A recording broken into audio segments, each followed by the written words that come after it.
the cup. You can do this. Cup your hands, you clap loud. It's been an age. But we're back. Yeah, okay, I got you. Yeah, it has. It's been an age not just for it's been a little bit. The J equals J podcast. It's also been an age for Rings of Power. 2 years. That's true. Yeah, it has been that long. I hope it's not that long between every season. That's insane. You know what? That would be too much. So I've made it. I was gonna say I was gonna make a decision to take this off, but I think I screwed this on too tightly, and now I can't. We're stuck. Now I can't. We're stuck in this position, which is fine. It's gonna be good. It's gonna sound great. Yeah. No. It's. Yeah. It's been. Because that wasn't too many episodes ago that we did, but it's been 2 years since the first season. Yeah. Yeah. Yeah. And. A whole season has passed. We have decided to withhold until the end to give our collected thoughts. Also, just because we're two very busy people. We're two very busy. So that's the real reason. That's the real reason. But doing it episodically would have been very hard. But Rings of Power has come and gone. Another season. And I want, just from the gate, I'm curious. Not a rating, a comparison. How do you feel about season 2 compared to season 1? Compared to season 1, yeah, that's a good place to start as well, because, and I should have gone back and watched what we said about season 1, because I don't remember, because it's been 2 years. I just remember how I felt about it, Yeah. I think, not to give it a rating, but to compare it, I would say that and I'm going to use improper grammar here for a purpose. Okay. The goods are gooder, and the bads are so much badder. So we have two extremes that have gone their extreme ways. Yeah. If that makes sense. Like what they do in this season compared to season 1, I think we talked about this a little bit. Joseph and I have not done a podcast each week. Well, let me take that back. We have done a text cast after every single episode, because after every episode, we both texted back and forth a lot about what our thoughts were, which has also helped us prepare for this podcast. But we talked back and forth, and one thing is, like, season 1 almost felt kind of flat compared to this season, just because there was a lot of setup that kind of didn't go anywhere into season 2, but then once we got to season 2, things really kind of took off. It just, the gates were open. It was going. So yeah, no, it's very interesting. And I think you actually, without us specifically discussing compared to season 1 reactions, we actually had a very similar, the basis of the goods are gooder and the bads are badder. I think the episode. that is, it might be like, that is truly, I think, the consensus of Rings of Power right now. Yeah. I loved so many things they did. Yep. This season.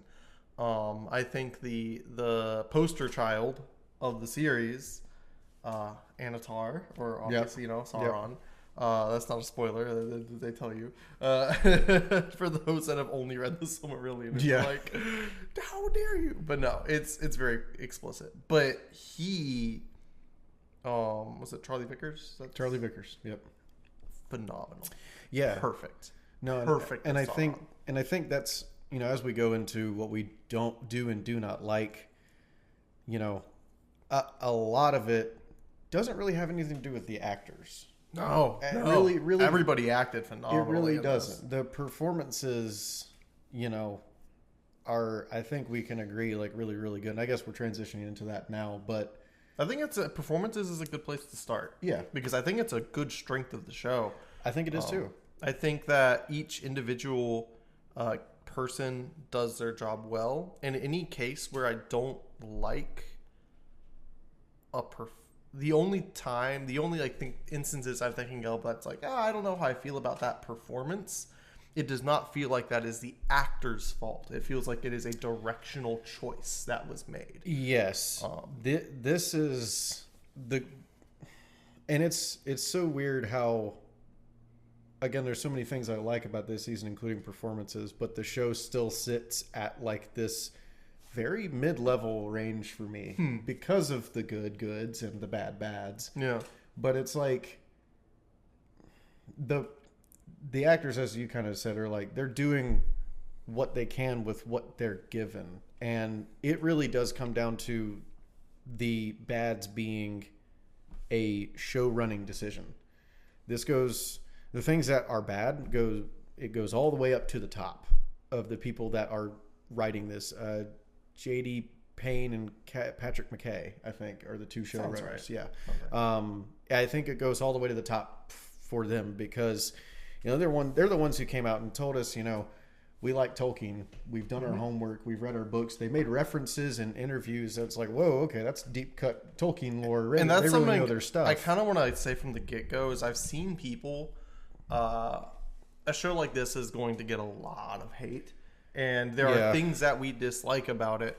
But I've seen people say some wild stuff about like the showrunners of like about how they don't know Tolkien or like they haven't actually done their. If there's one thing that I think you can't say about these guys, it's that they might be choosing to make decisions around the lore, but you can't say they don't know the lore. And the thing, like they're intentional decisions. I think I have questioned that myself, and I still do.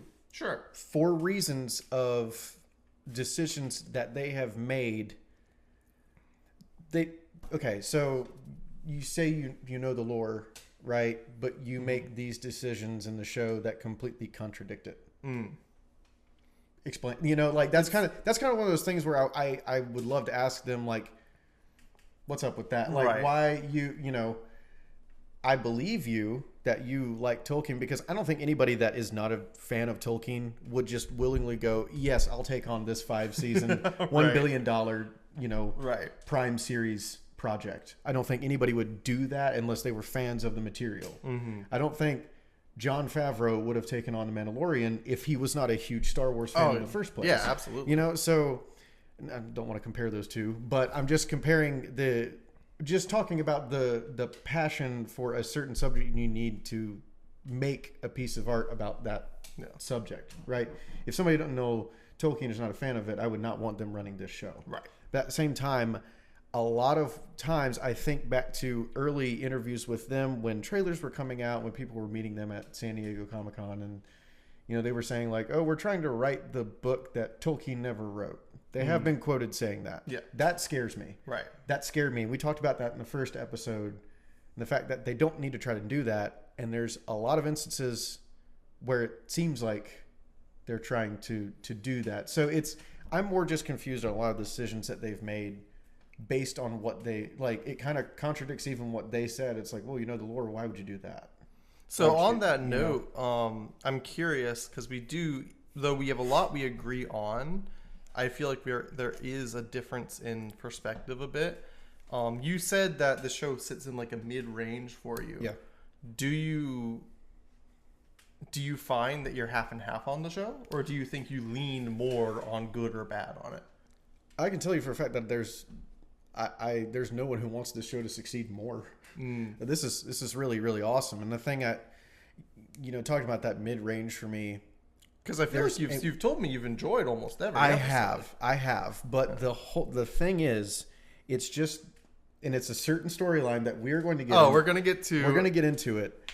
But there's so many times in this show where, as I said, you got the good goods and the bad bads. But a lot of times, the really good goods are followed up by some of the worst bads, and it takes me out of it. Sure, I cannot choose. Like, there's been some parts where, and we're going to get into what we think of the Harfoot and the Stranger storyline, because that's a big part of what is bad. Yeah, that is the majority of what is bad. It really is. A fourth of the show that has nothing to do with what the show is about, and we're going to get into that. But that kind of like, there were moments where I was like, wow, this is really great. Tolkien stuff. They wrote these characters perfectly in this scene. This is really great.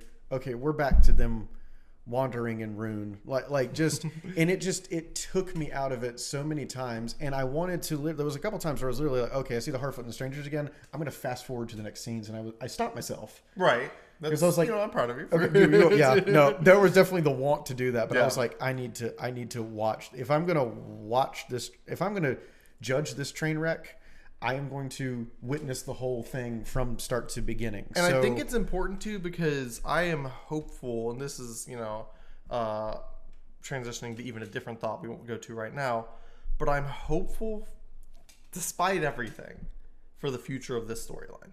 Because in my mind, here's the thing. The worst is behind us, in my mind. They've made decisions that I hate. Yeah. We're talking, like, this is obviously a season review. We're talking spoilers. We're talking all that.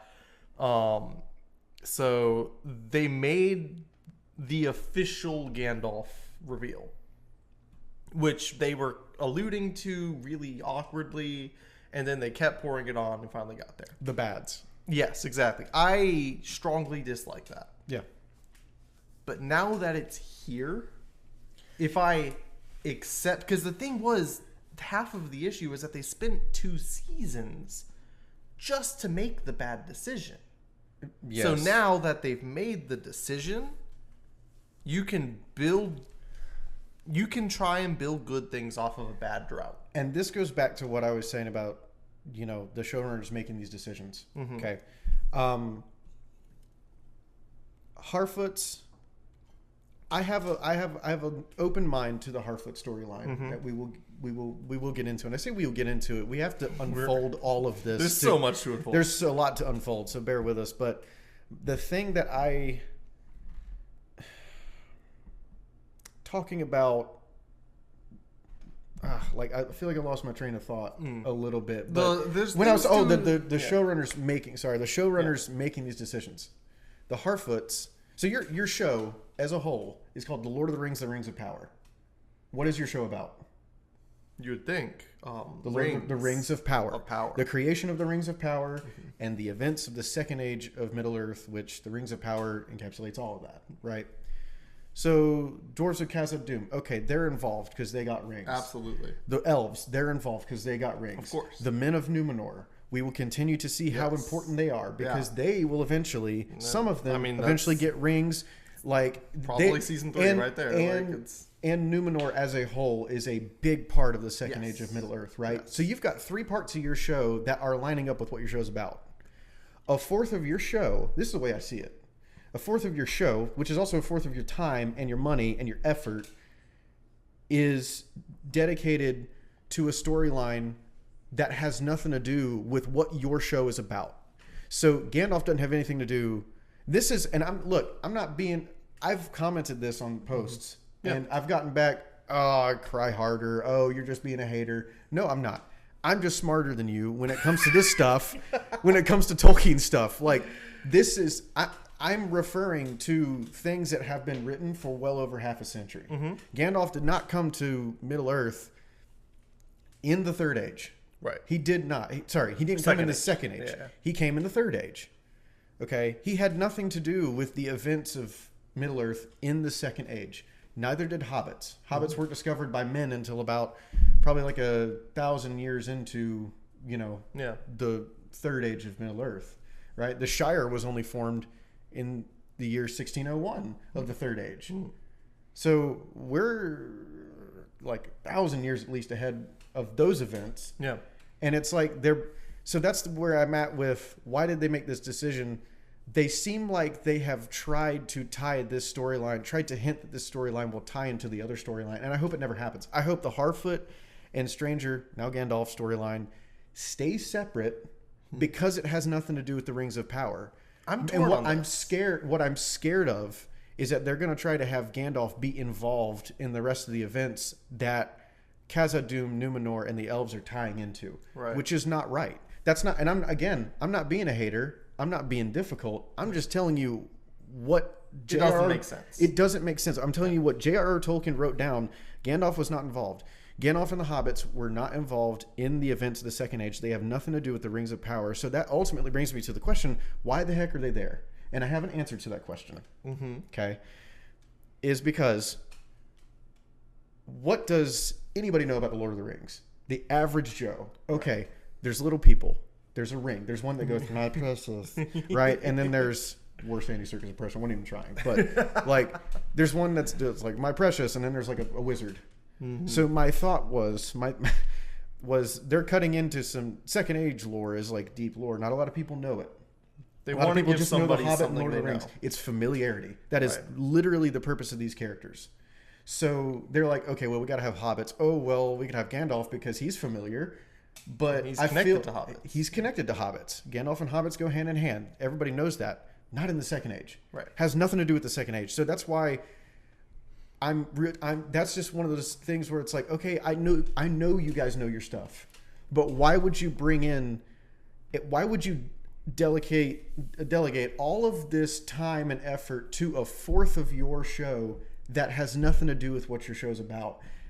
Nobody's been able to answer that question for me. Mm-hmm. It all goes silent when I ask that question simply because, well, there is no purpose. Right. There's no. It's familiarity. That's literally the sake of it. We have to see what their answer is, and they are very intent on not telling us the answer for as long as possible. And that is. And I don't like biting them. Exactly. It's biting them in the butt because you now have 2 seasons of a show where a fourth of it so far I don't care about it. And the issue for me, it's boring. And this is something, and I do want to, it's one of those where we'll be getting to the other lines that we really like. Yes. But I feel like you always end up starting on the bad. You start on the bad because I want to end on the good because there are a lot of good things. There's a lot of good show. Things. Yeah. But I think the biggest issue for me with this plot line, and I'm torn with what you said earlier about wanting it to always be separate, because I agree that it doesn't make Gandalf coming into these other plot lines just doesn't make sense on so many levels. If Gandalf, I hope it doesn't. If they ended up in something stupid like having Gandalf fight Sauron, it's completely wrong. It doesn't work in this age. And so what I am curious on is if they're going to continue to include him, how do you make him feel relevant without muddling the other things? Because there is a feeling right now, and my 2 biggest objections, one, you've already kind of highlighted with just why is he here in the first place. The second is this show is so dense now. There is so much happening at so much time. Yeah. And I've talked with other people about how, like, this show, if this had 10 episode seasons, or I'm sorry, like 12 episode seasons, or we had even we said, like, even if just the finales were 90 minutes instead of 70 finale, yeah. Right? Like, give us just every minute of screen time is precious for this show. Yes. So to have so much of it thrown away on this plot line hurts, because you feel that all the other plot lines would gobble up those minutes in an instant. They could have, and I think that was something that we ran into with the last episode that I had said I felt a lot of it was rushed. Mm-hmm. But they got to delegate a fourth of the episode for Gandalf to find a stick. So it's like, your stick. And this is also what's frustrating. And so that's very frustrating to me. Yeah. The things I will, because I always try and be balanced in how I will give things. Absolutely.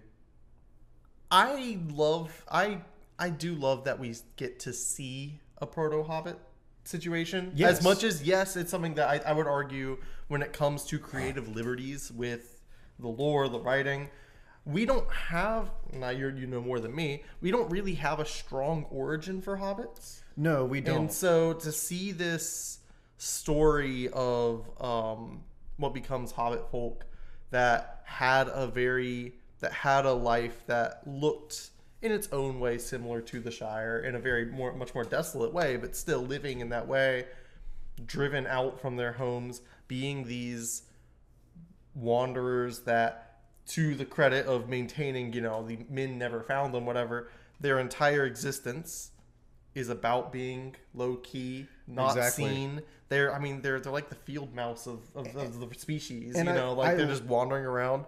And it makes sense because the Shire itself is also something that is just tucked in a corner. You don't pay attention to it. No, you don't whatever. Hobbits don't have adventures. Right. And so I love this foundation, especially if they're going to try to go this route of, like, the show is. I think the show is in many ways trying. This ties into the issue of Gandalf as well. It's being a prequel to Lord of the Rings more than it is being its own story at times. And I think that's where a lot of these issues come from. It should be a strength. It should be a strength, but it is ending up being. It is hurting them a bit. Yeah. But I can understand I like having the hobbits there, but then it's like, oh, but just showing hobbits doesn't do anything. Yeah. So now that's how we get all this plot line, and that's where I think the issue is. Now we're heading into a third season. We finally have spent all this time spinning our wheels to say the thing that you already told us in season 1. Yeah. And get a stick along the way. We followed our noses. Right. We followed our noses all the way to the Grand Elf, and now we're here. Okay. But you just made me throw up in my mouth. I know. Sorry. Right. But take some of this. Spray it down.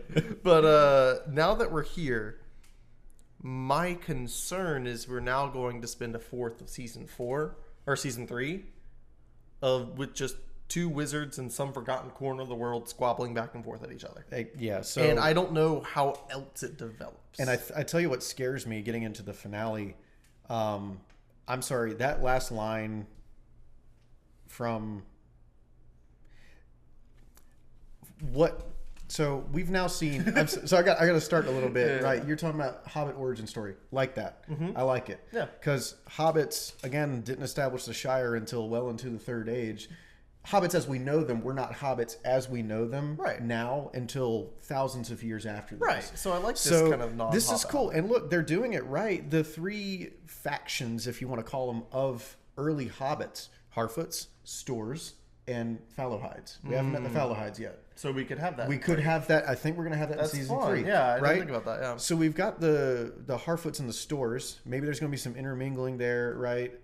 There already is a little bit with Poppy and Oompa Loompa guy. I don't remember exactly what his name was. Nobody. It's the whole thing. Oh yeah, nobody. Yeah, so that's what. Yeah, there we go. Perfect. Okay. What a profoundly named character. Right. Yeah. Yep. So we have, we've met 2 factions of hobbits that live differently, that dress differently, that act differently. We still have yet to meet the Fallowhides, right? So I don't have a problem with honestly, if Gandalf was not a part of it, I don't know if I'd be saying any of this right now. Right. Because so far I like the feel of the nomadic hobbits, and I like they meeting the Stores who stay in holes and stuff. It's like you can see how they're taking each little faction becomes the hobbits that we know by the Third Age, like Bilbo, like Frodo, like Sam, Merry, Pippin. You can slowly see it start to form into that kind of hobbit. But the thing is, there's once again they've at least at the end of season 1. And I feel like the Harfoot and Stranger storyline in season 1 was stronger than it was in season 2, because at least at the end of the season we had a direction. Right. Even though he went, always follow your nose. I was like, great, he's freaking Gandalf. But at least at the end of the season, they were like, oh, we have a direction to go. We have to go that way. We have to figure out who this idiot is. Yep. Right. Now at the end of this season, all we get is literally. He's been called Grand Elf 3 or 4 times. He goes, you know what? I'll take out a consonant. I'll change a vowel. That's my name, isn't it? And that's my name. Cool. Makes sense. And then he found his stick, and then that's what they're going to call me. The stick finds the wizard. Oh, yes. The wizard. The wand chooses the wizard, Harry. Kind of crap. But anyway, he sits down with Tom Bombadil to sing a song. And the last we see of Poppy and Nori are them saying goodbye to the stranger. So... But that are we felt continuing? Right, so now it's like, okay, that felt like Nori exiting the show. That did not feel like Nori exiting the episode. I would not want that. I would not want that either. That's part of the story. I don't want that either, but that's how it felt. It felt like I after she left, it's a great exchange. I actually like the exchange there between the two of them. Even if it's not so different, you and I, and then you can kind of see, you've seen the bond that Gandalf has with hobbits. You see the start of that here, and it's like, okay, those are the parts that I like, but now, once again, we're left with at the end of a season with no direction for what any of these people are going to do. But there's an evil wizard. Gandalf is in a chair. Yes, which I feel like somebody said the showrunners said that he was not Sauron. Yeah, so specifically, I was so worried. Thank God. Because I was so worried. And this is where I think this would be a good kind of transition point to get out of the muck and into other plots. Out of the frying pan and into the fire? Yeah, hopefully. Into the good fire. Yeah, the good fire. But yeah. I was so worried at the finale just for a second when we had our evil wizard talking to our soon-to-be-revealed Gandalf, and he's saying things like, old friend, and all the whatever. And I was like, stop doing this. Stop acting like he's Sauron, please. That doesn't make... Even I, who am not a lore person, even I know that makes no sense. Well, please don't. We talked about this. It was like, why would... If they fight, and they ended up being... And he ends up being Sauron... It doesn't make sense on any level. Why 3,000 years later does he go back and be like, hey, I need your help. I found a freaking ring. Right. Like, so it doesn't make sense. 3,000 years later, he kicks his butt. Like what? So thankfully, it's... Yes. The showrunners have already said it doesn't make sense. They agree with us on that. It doesn't make sense for that to be Sauron. We dodged a bullet. Huge bullet. But my question then is like, I know a lot of people are supposing, like, is he like a blue wizard? What is he? The issue is, I don't care. Yes, thank you. Make me care about any of what's going on. The issue is I don't care about whatever that is. Yes. So that's kind of where we're at. Is they've wasted multiple seasons to make me not care. Yep. And now I don't know how they make me care going forward. And my only hope is now that we're done with the silly mysteries, they can actually try and make a real plot line. Well, literally, that is my only hope for Poppy and Nori, that specific section. Poppy and Nori exit stage left, and Gandalf is in a chair with the worst Tom Bombadil we probably will ever see. So, and I do actually want to go to Tom Bombadil, and that's kind of I love Tom Bombadil. That is the direction we're left with, as you said. We don't care, and we don't know where it's going, and we don't know why we're supposed to care. Right. Yeah. And as an additional footnote, because you do have to bring up Tom Bombadil, I'm very torn on his portrayal here because he wasn't written well. Yes, that is the key. Again, when it came to the performances, as I said earlier, I like the actor. He did a good job at what he was told to do. You can tell it's how he was supposed to play him. He's played by Roy Kinnear, also, he's a great actor. Roy Kinnear's been in a lot of stuff. He's never had a bad performance. Right. He's really good. And he got gifted like one of the most difficult, but also the most unnecessary parts in the show. And here's the thing. So there's two sides to this. One, when you tell me that Tom Bombadil is a bit unnecessary in the show, I'm fine with that. He's Tom Bombadil. He's supposed to be a little superfluous. Exactly. The issue is that he wasn't unnecessary. If he had been, and this is a writing thing, there's two issues I have with how he's portrayed in the show. First, he's strangely vital to the entirety of the Stranger plotline. Like, he is a key part of not only having Gandalf understand himself and his purpose, but also directing him to where his... Like, he is a quest giver. He is a test giver. He is, he is everything to Gandalf there. And it's strange because we never... Like, that's not a connection it's just a connection they decided was there. And so I don't like that. It doesn't seem to fit in line with how he goes about things. Excuse me. The second thing, though, I loved the actor's performance, but the performance was told to be way too chill. I thought he did a great job of being, of having a quiet cheeriness to him, kind of an understated, like, whatever. Like that, I like that, and I think that is a good aspect. There's a difference between carefree and not caring at all. This Tom Bombadil did not seem to care. Tom Bombadil is like whimsical. He's gonna grow potatoes and look after lilies, and he's gonna do his thing. And he's carefree in the world. But this kind of seemed like he was just like, all right, well, why don't you go figure it out yourself, you idiot? Like, it's kind of, he kind of like seems like he doesn't care. Well, and like even beyond that, because like, sure, you can say whatever about how much he cares or not. There was no, where he was very quietly optimistic and carried himself with sort of an inner happiness or whatever you might say, an inner optimism. the song about Tom Bombadil that he sings, that we hear at the end, which I'm assuming Bear McCreary wrote the melody, or not. I don't know if the melody's original. I don't know how they do that. I don't know if Tolkien wrote melodies. There's he wrote lyrics, but yes, there's different audiobook versions. But he at least did the arrangement. I'm assuming because he was the main person. Which is the part of the whole storyline I like the most. Well, so that's something I was good at. So the song was beautiful. I loved the song, but it hurt me in the moment. Because the song is about how bright and cheery Tom Bombadil is. And it sounds like a funeral dirge. And they're singing it's real quiet at the fire. And like trolloloing. And they're like... I'm like, it works. It's a good rendition. But it's missing the jauntiness. Andy Serkis. Andy Serkis. So Andy Serkis he narrates The Fellowship of the Ring. And he sings that song. He is like...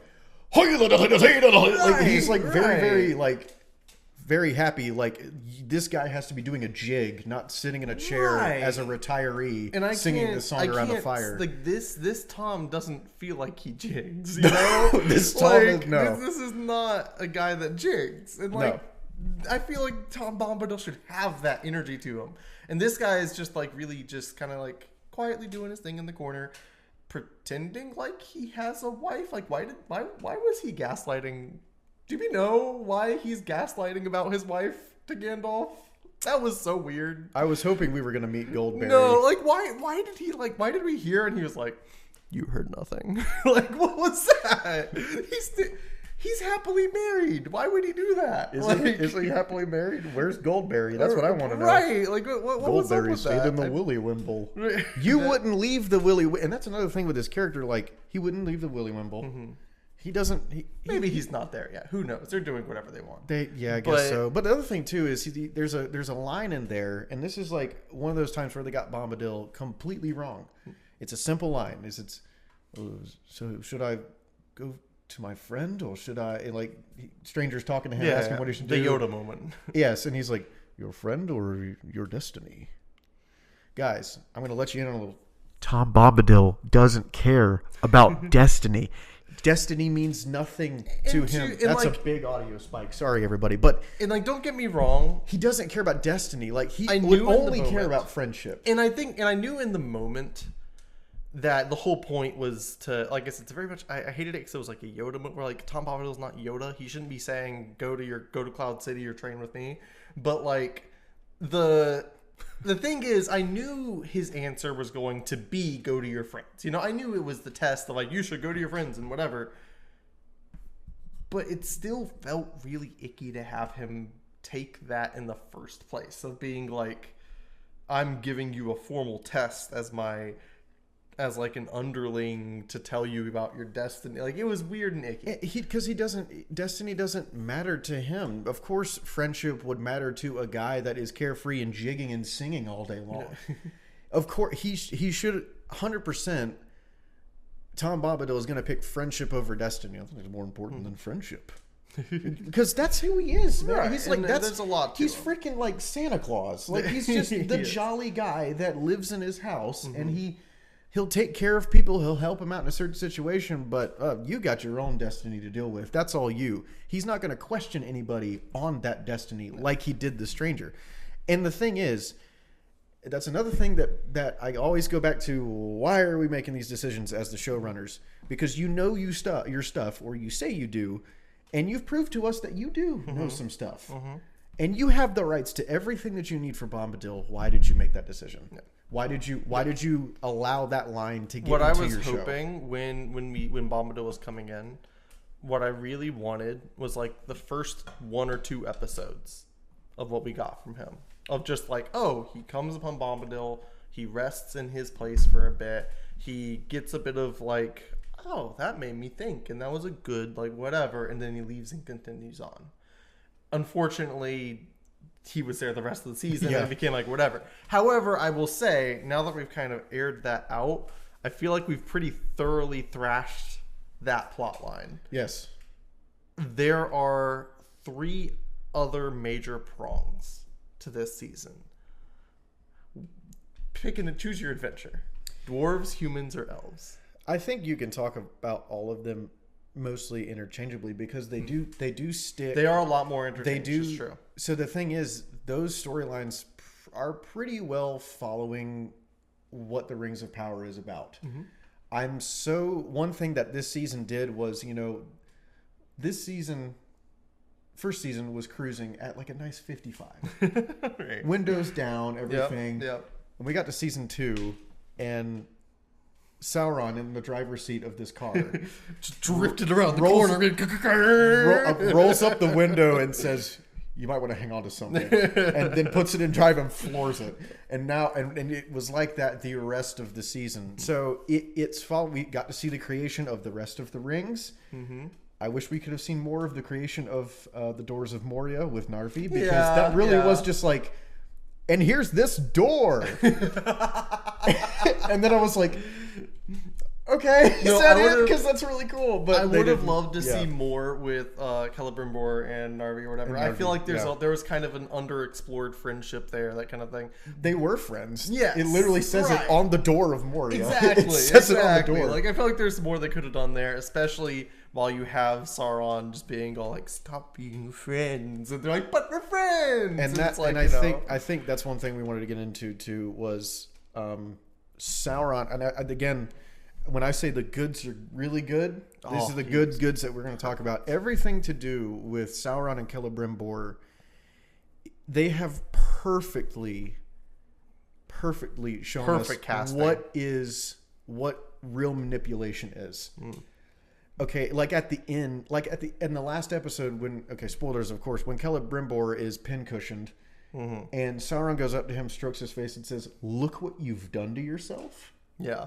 Oh my God, dude! This is Sauron in the Second Age, the ultimate. This is when they say that when they call him Sauron the Deceiver, this is the Sauron that they're really talking about.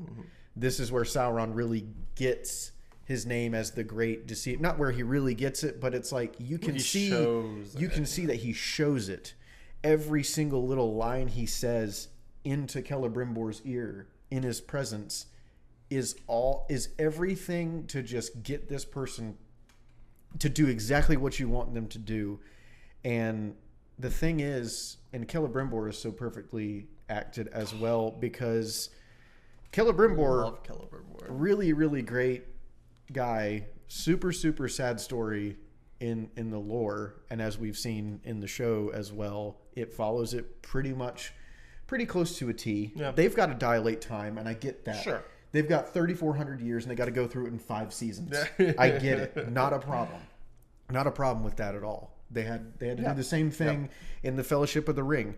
Yep. Okay, it's when Gandalf goes, "Keep it secret, keep it safe." Right. They couldn't wait 17 more years to shoot the rest of the scenes, so they had to keep going, right?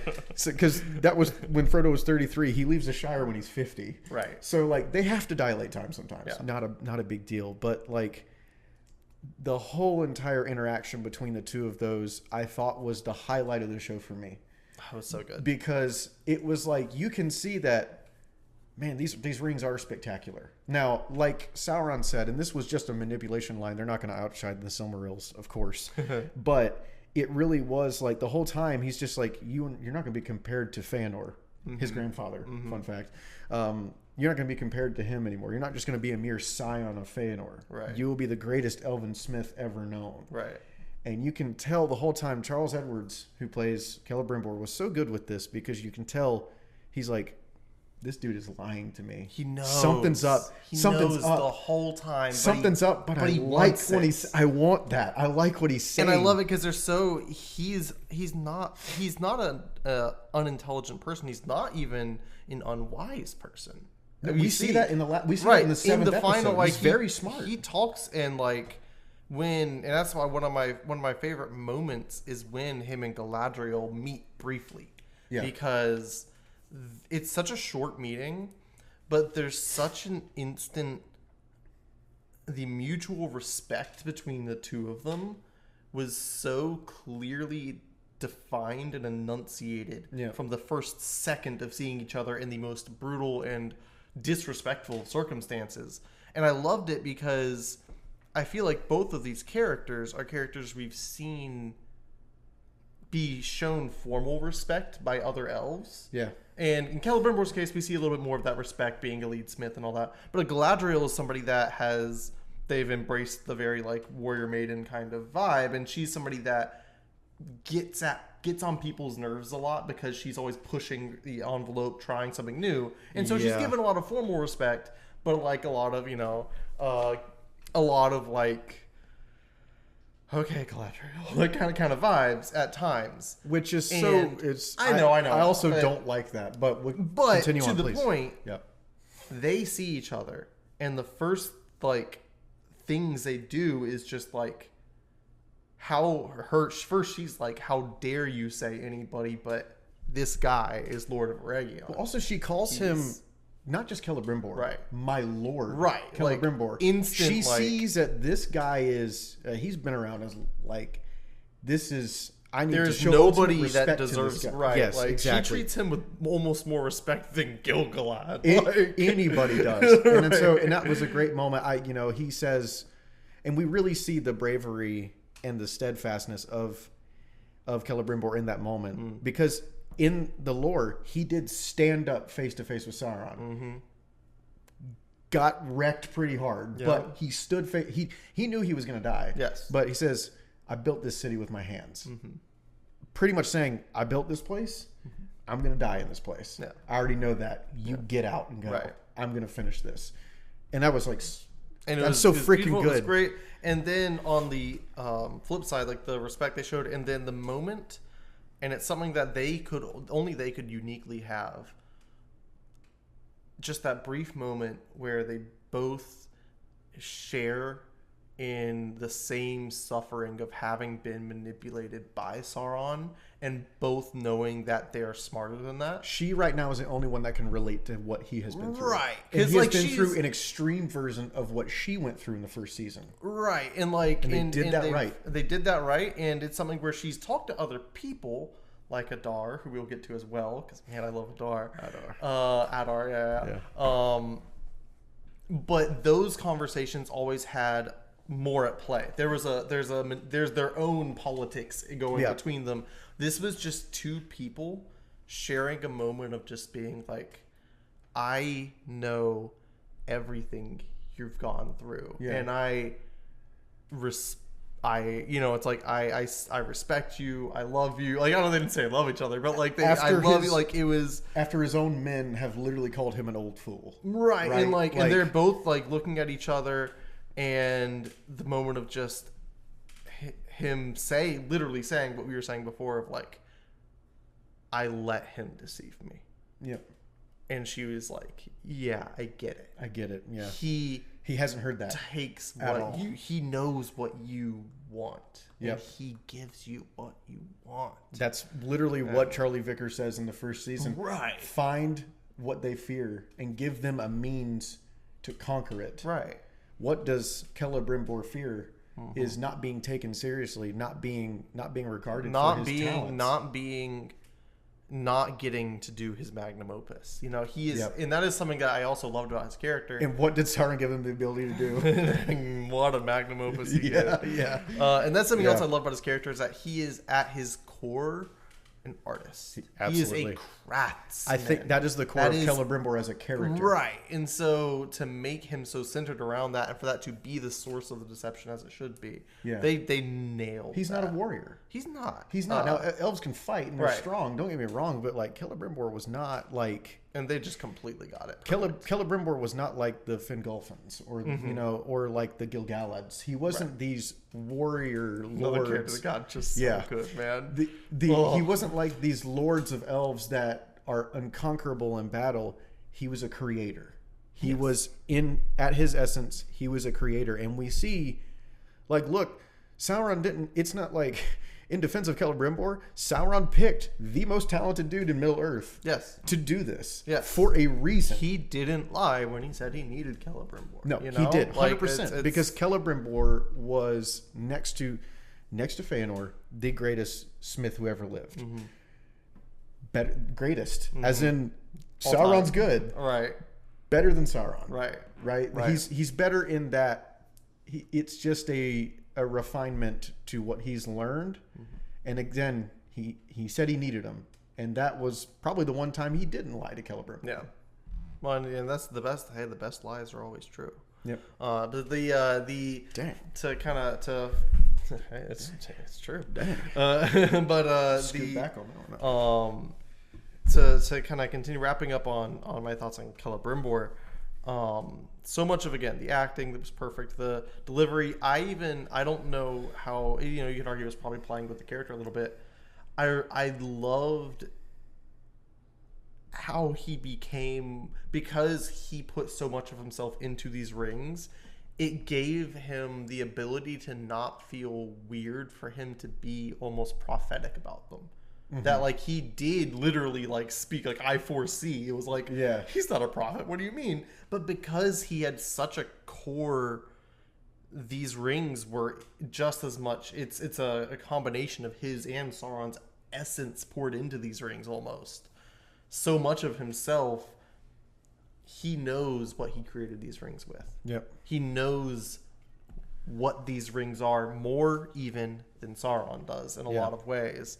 And I think that really allowed him to have some great moments, and he has some of the best lines in the entire show. And there are some good lines. I need to go back. I need to go back and watch episode 5, which was probably the best episode in the entire show so far.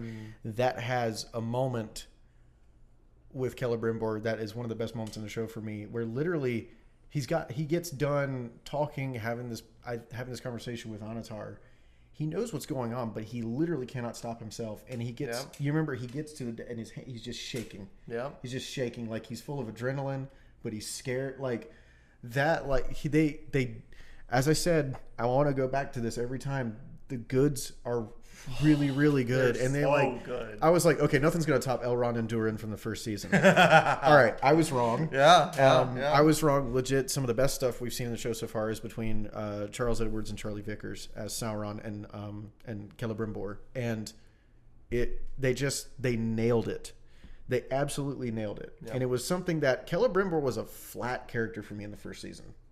He was just there. He was just there. I liked him. He was very, like, he has a wonderful smile. He does. He's a gentleman. He's a truly respectful gentleman. Like, I'm just here. I'm gonna make my stuff, man. He's like, welcome to my fortress. Right. I make cool stuff. And like, but this season really, like, he was my favorite character. Yeah. And being piked to a wall, and still having the courage to just sit there and talk to this guy, saying just like, I know what you did. Absolutely. And you may have won today, but you're not going to win. And the fact that, and like getting in his head too is great. And God, I'll say one of my favorite things as well with that scene is how do you put it? Pristine cruelty. Yeah. Of like, one, how casual Sauron is with his malice. Of just like when we open the scene, and he's so casual about those arrows. He's just like, whatever. But then as he's talking, and he just leans his hand on the arrow, and you're like, I felt it. It was like, oh, I know how bad that would scraping feel. The bone. The arrow's literally pushing, and I was like, oh God, he's gonna release it. He's gonna. It's like, oh man, I know. Yeah. That has to be one of the most painful things you can do to an arrow in somebody, and there are 5 in it. But Celebrimbor, you can tell, has broken out of it. He takes that. Right. He takes it. He bites down, and he takes it. And there's so much there's so much to love about that. Yeah. But to move on to other elves, and even other stuff as well. Can I say something about Sauron real quick? Yes. I want to say this about Sauron because Charlie Vickers did his homework. Mm-hmm. Okay. One thing about Sauron, his master, was Morgoth in the Silmarillion in the First Age. Morgoth, if he couldn't control anything, he would destroy it. Mm-hmm. Morgoth was kind of like he was a nihilist. And this is a quote from Charlie Vickers. He was like a nihilist. He wanted to destroy everything. Sauron does not want to destroy everything. No.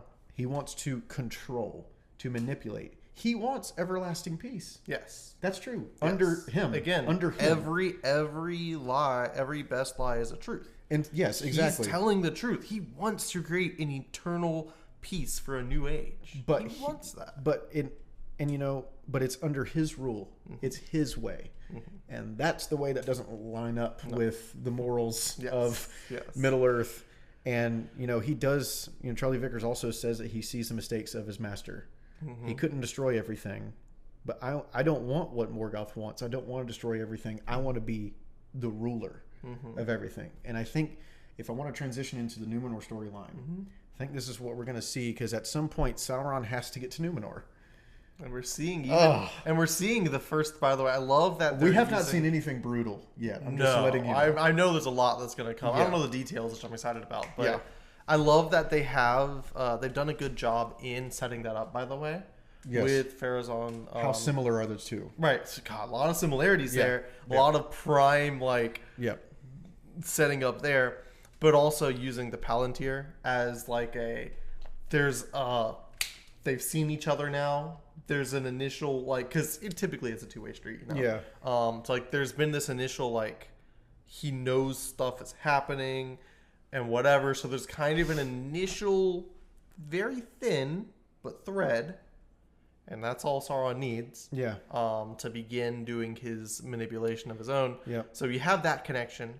And for transitioning to Numenor, and we're talking about favorite characters, there is only one character that had their. So we talked about how Elrond and Durin are our favorite dynamic in season 1. I'll say Elrond's one of my favorite characters. Have you told me about what your favorite character is in Numenor? I don't feel like you have. Well, I'll get into it. Okay. So season 1, I think Elrond was probably my favorite character. I love Elrond. For sure. Love Elrond. Still is season really, 2, really good. Celebrimbor, probably my favorite character. Love Celebrimbor. But only one character has consistently been a favorite character of mine. So I think currently I have to say, because of this, my favorite character in Rings of Power right now is Elendil. Okay. Yeah. He's so good. So God, I love Elendil. I want to get into this. You're making me really smile really big right now, bro. I want to get into this because this is not just any dude, right? This isn't just in episode 5 we see the captain leaving deck and oh my God, they've got armed guards there that are telling them specifically no, and every single one of his men. I was I think I told you that night, I was like, that's the Elendil that we've been wanting to see. Is this is the guy who, okay, spoilers, Numenor's in for a bad time. Yes, right? You know that. Yep. Numenor is there's a reason it's compared to Atlantis. I'll just leave that there. Yeah. But we've seen that Palantir. Yes, we have. Muriel's had some bad dreams. We've seen them. Yes. But Elendil this is not just any guy. There's a reason she gives him Narsil, which we're gonna get into that because that still makes me laugh. But this is the Elendil that that we see form the realms of, spoilers, he ends up forming Gondor, the United Kingdom of Gondor and Arnor that Aragorn becomes. Yes. Aragorn is a descendant of Elendil. Yes, which is not getting this sword yet, but part of why I think they made that such a thing was to give a moment for the people that aren't as aware to be like, oh shoot, yes, that's the Aragorn sword. That's the Aragorn sword. Yeah, those little hey, this is a prequel to Lord of the Rings. Exactly. You are seeing the father here. So yes, but that's the Elendil we want to see, because this is will go down as one of the mightiest warriors of men. He is one of my complaints about Elendil last season was that he felt too small. I think I told you that. Elendil, now I get they can't get somebody that's 8 feet tall, because Elendil was the tallest man to ever live. He was huge. Okay, Dunk just going like this, kind of tall, right? Yeah. I know they can't get that, but he didn't feel not look. Don't care about looks. It's fine. He didn't feel large enough last season. Sure. This season, it was so focused. A lot of it was so focused on him and Isildur's dynamic, and I can see how that. So he didn't feel. He just kind of felt like another high-ranking officer. He didn't feel like the Elendil that we need to see. He was a very wise man and a very strong man. Yeah. But I see what you mean. But now, we're really seeing. He didn't feel like the Elendil that we know from the stories, and now he does. Oh, he does. And there's a commanding presence. There's an unwavering desire to always do good and to do the right thing.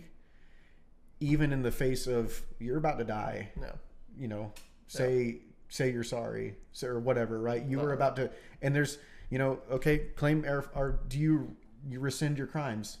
He understands in that court scene. He understands that, okay, probably shouldn't have whacked him in the face and caused him that, right? I'll retract my. But I do not take this man to be my king. That's the Elendil that we're starting to see, and the Elendil that again we know from the stories. Yeah, and it's getting good now with the sword scene. I do get what they were going for, but I also know what you're about to. Yeah. So I talked with Joseph about this, and there was a. So like it cracked me up because it worked on me, dude. It worked on me. They're like, he's like, and we finally heard the name Anarion, who is Isildur's older brother. Been waiting to hear that name for 2 seasons now, but because he's also a very important character. Someone has to rule Arnor at some point, right? Anarion, but anyway, you get it. So he goes, okay, we have to head to the west. Like my son's there. We have people. The faithful are there. We got to go. And she's like, I can't go with you. I got to stay here. Which that's Muriel for you. She is with her kingdom to the end. I get that. He basically goes, okay, why aren't you coming? Why aren't you coming? Why do you think I would keep myself safe and not you instead? Right. Why aren't you coming? And she goes, I have to stay here. Also, here's a sword. and she goes, literally the line is, she looks off to like her left or something. She's like, it's called Narsil. And it's like, I'm like, oh, that's really cool. What a weird way to introduce that sword. At least say like, this is an heirloom of our kingdom that has been passed down through generations of kings. There's no explanation, but there is the moment where they do look at the hilt, and it's like, okay, you can tell that is, as you said, the Aragorn sword. Right. But it's like, it was just, that was one moment where I was like, you could have fit in 2 more lines. Yeah. You could have fit in 2 more lines about what this sword actually is. And again, those are just little pet peeves that I have with this show. But it was like, it was a little moment. And I do think, like, I get, it should have been better exposited. I think between the 2 of them, the meaning, I'm sure, came across in theory. But those little pitter patters are Archibald, by the way. There he is. This is my wiener dog, Archie. Yeah. But I think those moments, me too.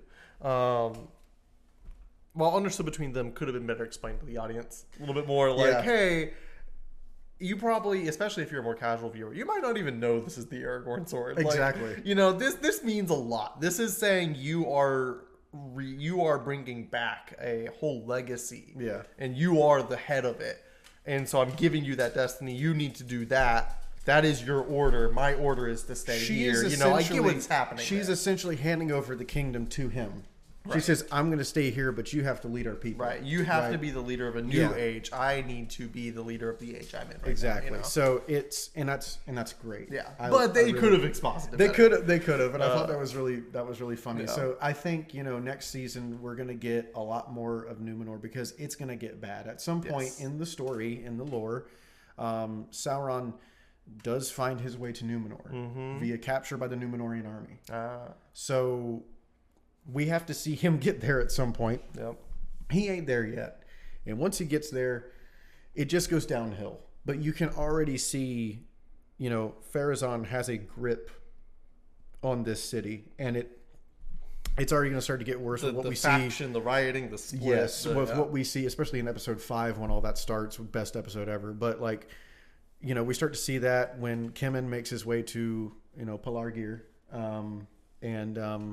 I'm so curious as well because I know that the founding of you're fine. With the Pharazôn's son is Kemen, right? Yes. Yeah, that little God, what a little weed. Also, what a terrible dad. God, what a terrible son. What a terrible family. Seriously. But I'm really curious about how that whole founding goes because we see it ends with Isildur riding back to Numenor, but it also ends by him riding back to Numenor. He's also not fulfilling his oath to the Ents because we hear very explicitly it's dropped very intentionally the first words practically out of little Weed's mouth is, your job is to cut trees now. You can do that. And it's like, oh, I see where this is going. Yep. That's and Isildur's like, gotta go home. Gotta. Respectfully. Yeah. Absolutely. Good for you. You should. You're right to do that. And we need him. We do need him back in Numenor. It was a weird way for them to do it, but we do need him back in Numenor. Yes. Because there is something. Very curious how that. There's something very important that he has to do. Yeah. And I won't. I don't know the details of that, so I won't get into it. But it's one of my. It's detailed at the end of the Silmarillion in the, I believe, the Calabath. Which at the end of the which is something I wish they had rights to. At the end of the Silmarillion, if you read it, there's a section called the Akalabath. Lord, my throat's going. I need more dew. There's a section called the Akalabath, and it's about Numenor and its downfall. And there's an event in there. They don't have the rights to this, but I'm hoping that they use it anyway, and that it seems like they've been able to do a little bit. They have. They've gotten special permission, which has been good. But there's an event. There's a thing he has to do that he does that is one of the most bad to the bone heroic things that anybody's ever done in Tolkien's works. And it really, like, Isildur kind of was portrayed as just more like a boy. He's very much a boy in season 1. We're seeing him grow in season 2. Yes. And now I'm excited. What I'm excited about season 3 with him is if he's going back to Numenor, he's going back to be reunited with his father. I'm assuming at some point. I don't know the details. But if they're reuniting and they can be in that kind of whatever, it gives the opportunity for Isildur, the man, to truly learn and embody from his father. And we could see Isildur become something incredible. And you had talked about how maybe people who don't really know the lore that well. There was a comment on not Facebook, but Instagram, Reels. It was a reel of Isildur talking with Estrid or whatever her name was. But somebody commented, "Man, I really like Isildur. He's so good in this. I hope we see more of him." And I was like, "Oh golly gee, we're gonna." I was like, "I don't know a lot." I commented, and I was like, "He's one of the most important characters to the Second Age of Middle Earth. Have you not read Tolkien?" And I was like, "Wait, that sounds a little bit rude. Right. Let me respond to that." And I said, "I'm not going to spoil anything for you. But you're gonna see." I was like, "I'm not going to spoil anything for you, but he's a very important character to the stories of the Second Age of Middle Earth that Tolkien wrote. You are going to see plenty." Yes. Plenty of and him I don't know a lot of it throughout the rest of the series because he ends up. But you don't have to know a lot to have watched The Lord of the Rings. No, where you already know his fate if you've seen the first 7 minutes of Fellowship of the Ring. Yeah, he is the intro. Yes, he's the intro, so you know how important he really does. Next to his father, become the most important person in Middle Earth at that time. So I'm excited to see more of Isildur. In season 3, I think we are going to see him come back to Numenor, and I don't know where Numenor is going to end in season 3, but I feel like, again, the Akalabath details things, and what Sauron does to Numenor in Numenor makes what he did to Eregion and Celebrimbor look like child's play. Okay, I'm curious. It's going to be super dark and super awesome if they do it this way.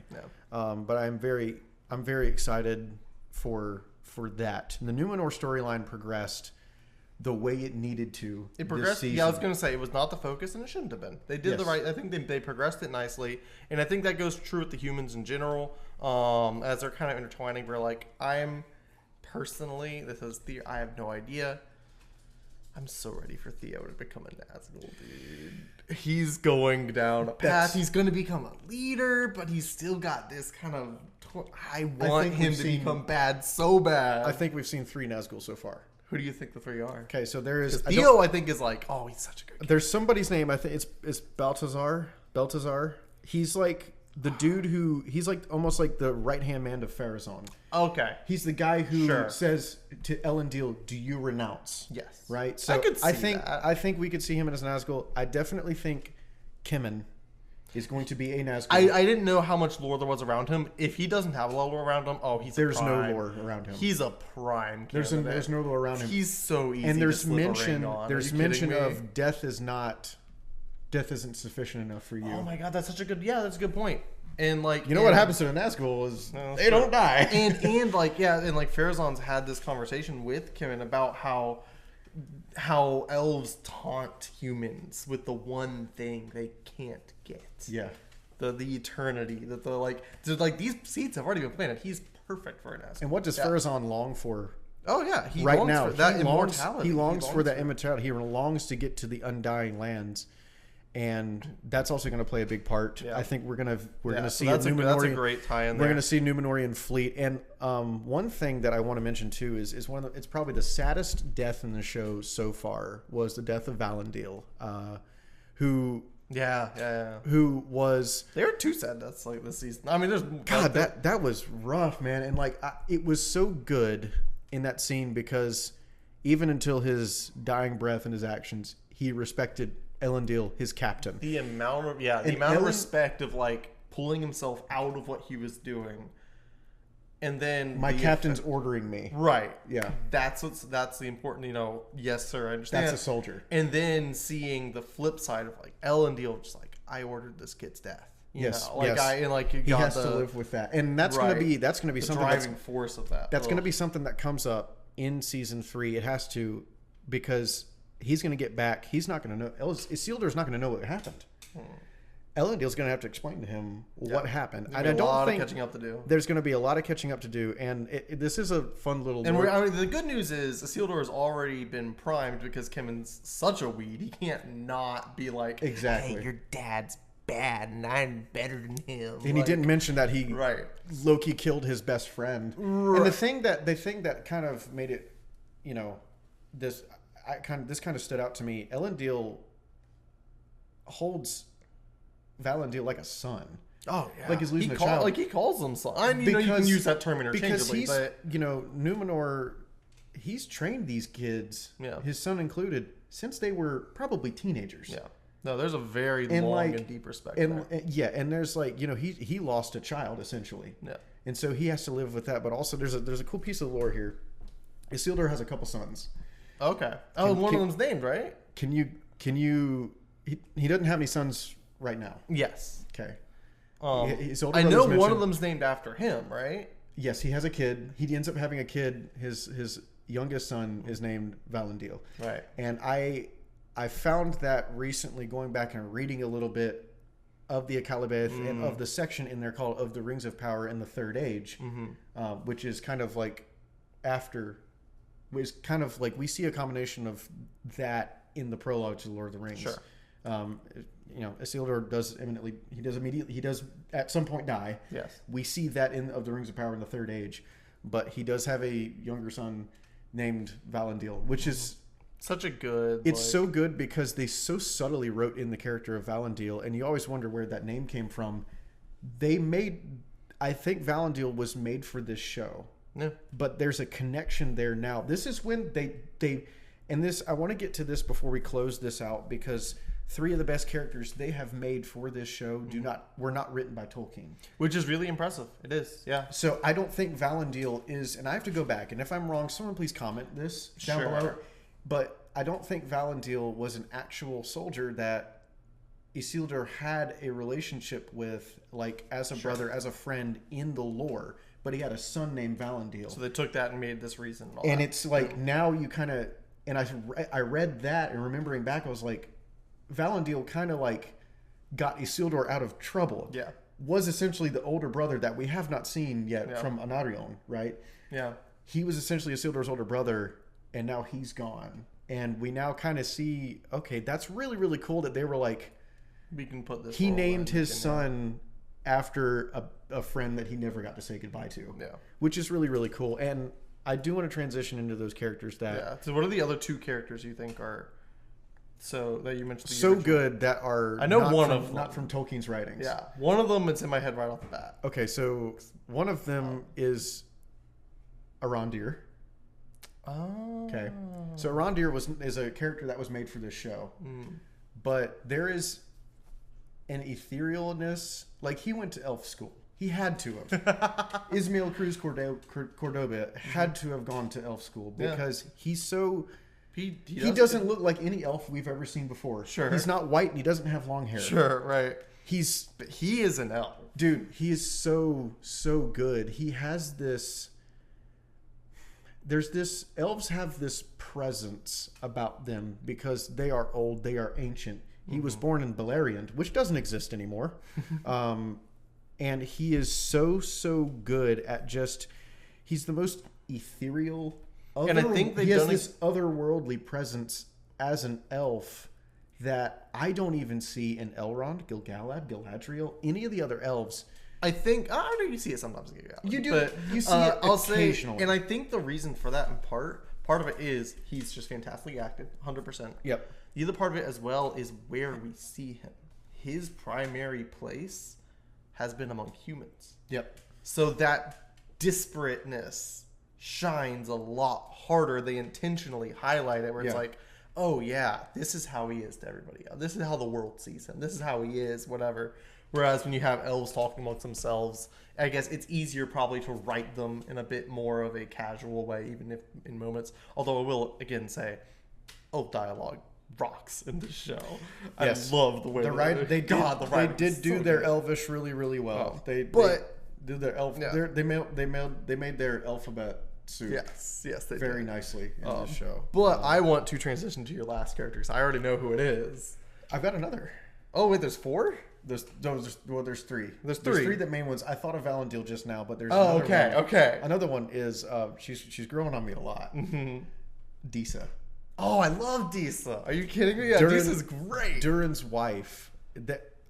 Everything she says and delivers, like I'd follow her into. She's so good. She's like the bedrock of what you think of as like dwarven common sense of But we've never gotten a dwarf woman before. Yeah. And this is the dwarf women we get, and she is like, I can't imagine Durin without Disa. No, they are a power couple. Gone. Like, they are a power couple. He'd be lost, and he like straight up, you can tell like he needs her. And they need, like they're such a good duo. But straight up, she could convince me to run into hellfire. And she's like, she just has this power and this presence to her. That again, these are characters, Arondir and Disa, and we'll get to the one that I know you want to talk about. Yeah. But they were not. Tolkien didn't write these characters. The showrunners wrote these characters. The writers wrote these characters, and they are the most ripped from Tolkien's pages characters that we have seen in this show. Right. Period. Right. And they understand what it's like to be a part of Middle Earth. They feel like they've always been characters that were written by Tolkien. They're not. Right. They're just for this show. Right. But they do such a good job at understanding what it is to be what they are in Middle Earth. They just nail it. And you almost can't really put it into words. And there's another that is so good. Yes. And I want to get into him too, but I want you to take it away because I know he's your favorite. Yeah. Adar is... Adar. I keep saying Adar for some reason. Adar. I love him so much. There was a small worry. Because they recast. Yep. Seamless. Both actors crushed it. Yeah. Fantastic job by both of them.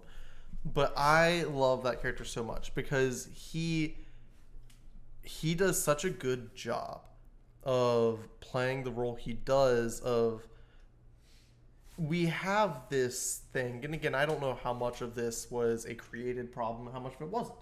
But we have this issue of there is a time between Sauron taking full control of the orcs and the orcs existing. Yep. And he's the perfect solution. This character that has been, as orcs are a corruption of elves. I don't know the details. I could not go to lore, but I know in general that's what they are. Yes, they were. Morgoth took the elves awoke. They woke in a place called Cuivianen, which is where I think Adar came from. I have a feeling he came from there, and we see a younger version of him, which I really, really liked.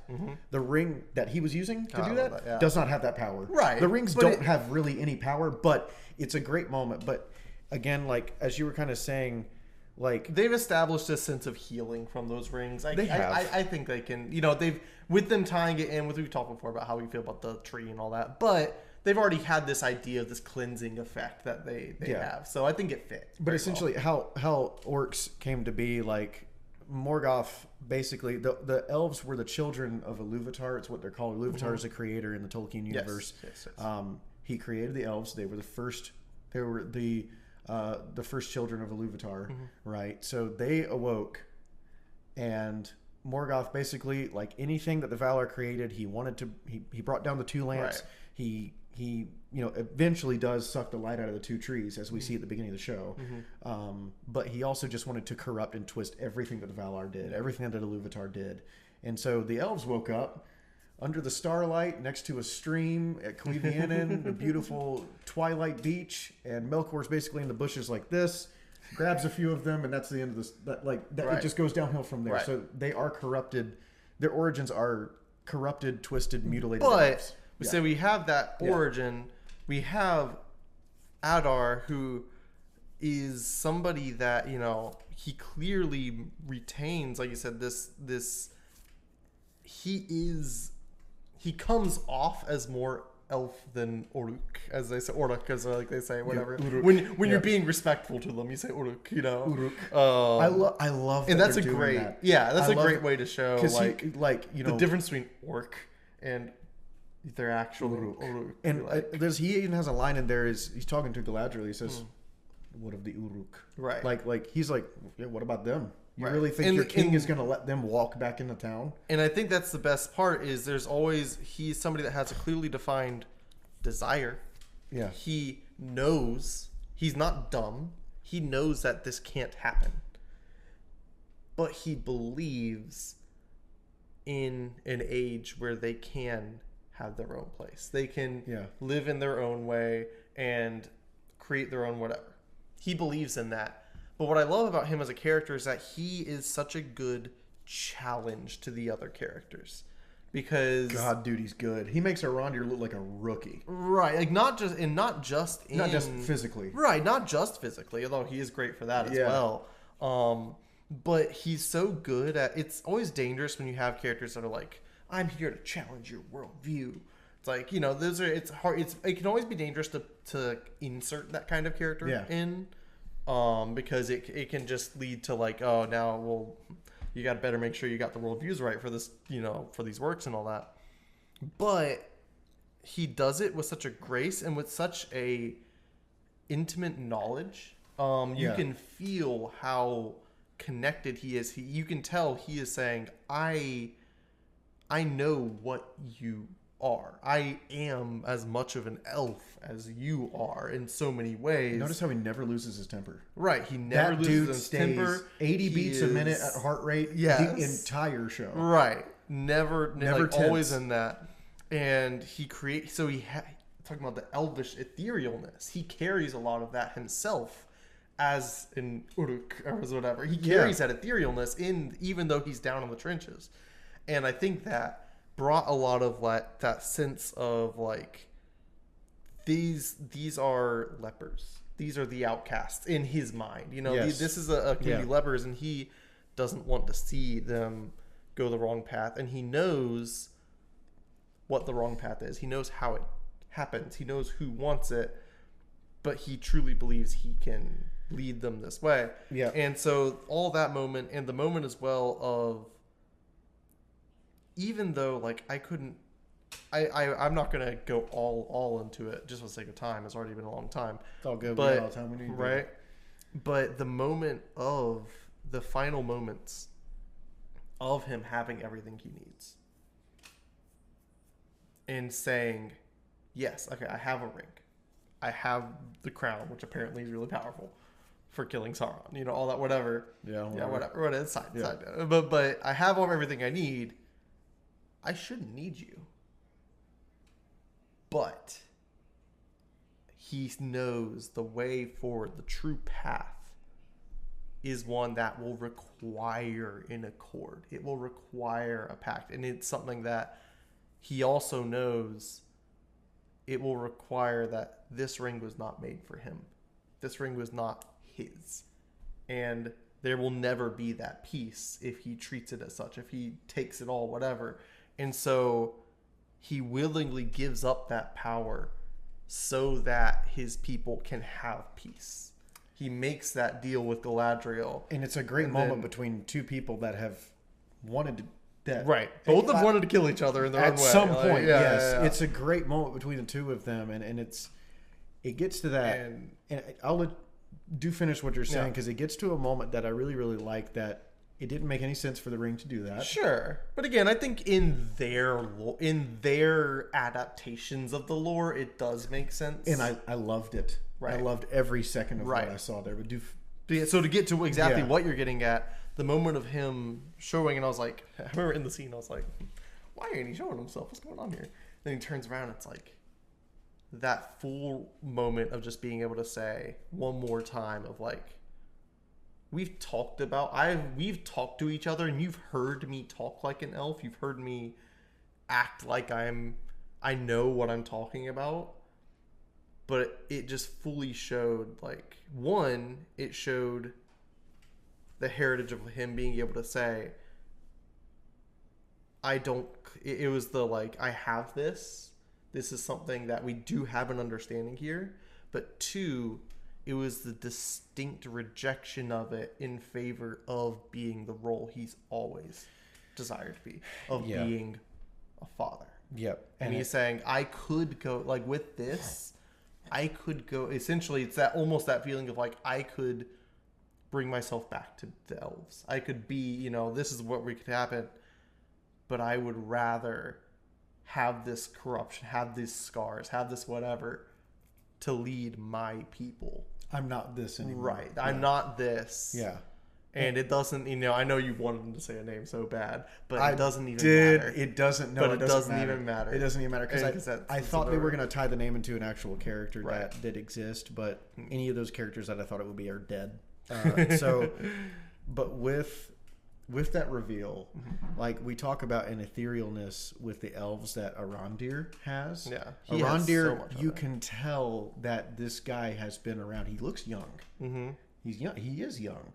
Well, not really, but he looks like so young, but you can tell. I mean, this guy is he has that conversation with Adar in the first season of, they speak, and that's a thing too. I can't speak it because I wish I could, but they speak Quenya to each other, which is the first language of the elves.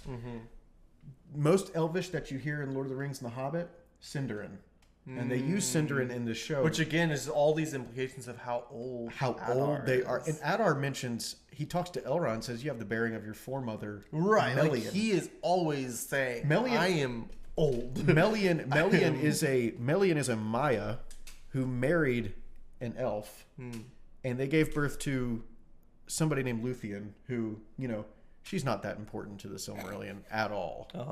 Read the Silmarillion, you see how sarcastic I'm being. But you can tell, like, this dude has been around the block. And there is even, again, I don't know how they did it, but, like, I got so excited when I saw his face. And I know it's not a thing that the rings do. I get it. But this is, again, a thing that the showrunners have done where I'm like, okay, you got me. Yeah. You convinced me, because that is the face.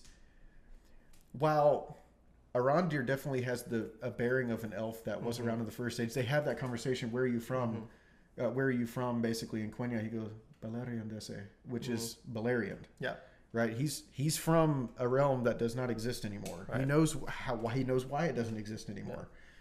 And Adar was there at some point too. Yeah, and that's right. I really do think, like, I want Adar backstory. I know we're never going to get it. Well, like, I mean, and just because he's dead doesn't mean we won't eventually. No, but like, I want backstory for him, because I really do. That is the face of a first age elf that we saw. That is the face of an elf that probably is one of the first to open their eyes in Middle Earth by Cuivianen. Right. And there's not many of those left. Right. There's really none of them left, aside from the only other one that we see is, we completely skipped over him, but Círdan. We see Círdan. Oh, that's what I was about to bring. That's the shaver guy, right? Yes, yes. And I was actually going to briefly bring him up and just say, I wish we got more of him.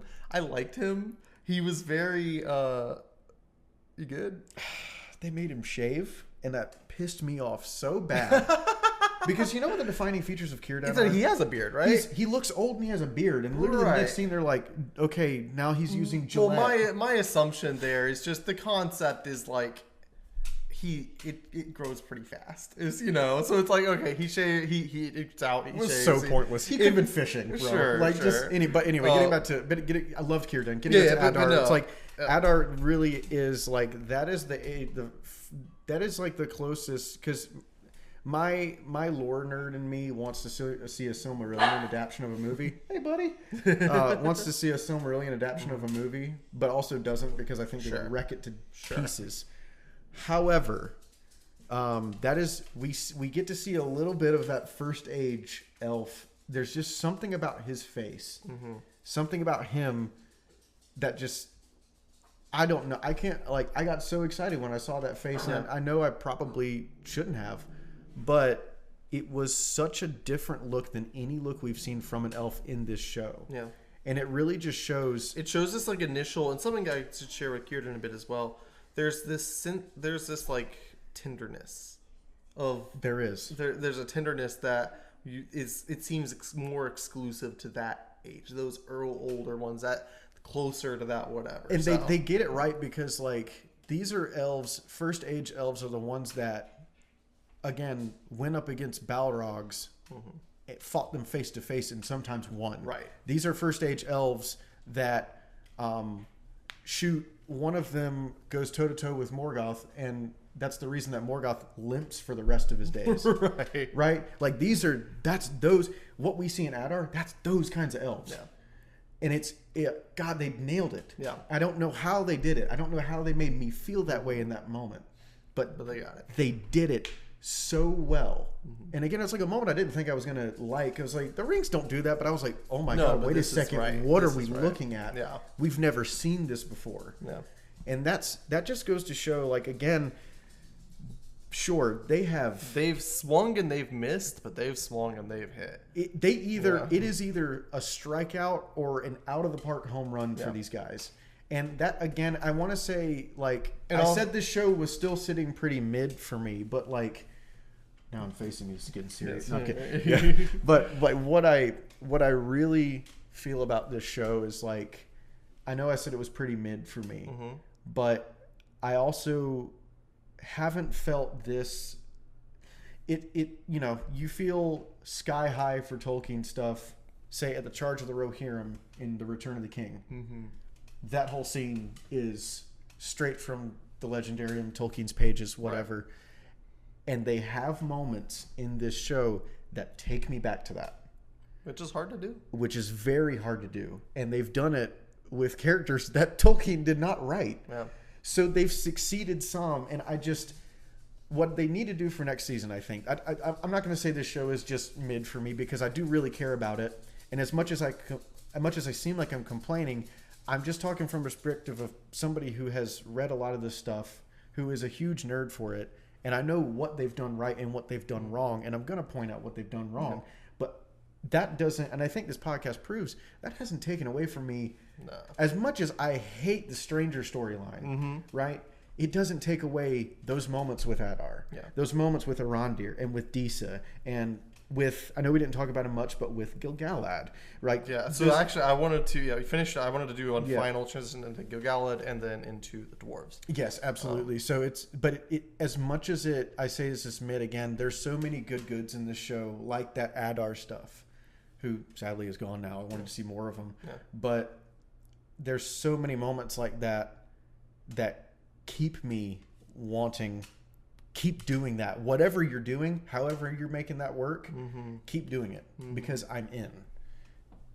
And another storyline that we are into, again, is the whole Khazad-dum storyline that's been also good. Yeah. So the two trends. First of all, I just want to say I have just grown to love Gil-galad more and more every episode he's in. He was one he started off. I was like, all right. He kind of says some stuff that's kind of cool, and then it's like, oh, he's kind of spitting, and then again in season 2, and it's like, oh, and he's dope, and then after saying all these lines, I love the way he treats Galadriel and Elrond because he's like, I'm king, and he low key aren't they his?